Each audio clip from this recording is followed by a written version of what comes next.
బ్రహ్మర్షి పత్రిజీ. సో ఆయన ఏంటంటే దానికి పెద్ద పెద్ద ఉద్యోగాలు ఉండేవి, కానీ పెద్ద పెద్ద ఉద్యోగాలు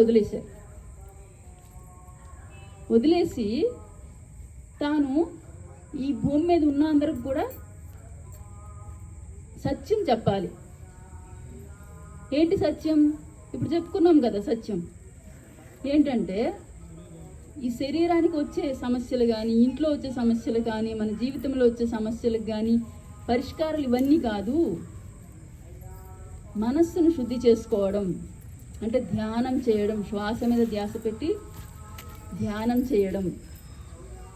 అలా ఎప్పుడైతే శుద్ధి చేసుకుంటే జీవితం ఆటోమేటిక్గా మారిపోద్ది అన్న సత్యాన్ని ప్రపంచమంతటికి తెలియజేయడం కోసం ఆయన ఏం చేశారు? తన ఉద్యోగాల్ని, తనకు వచ్చే మిగతా భోగాల్ని అన్నిటిని వదిలేశారు.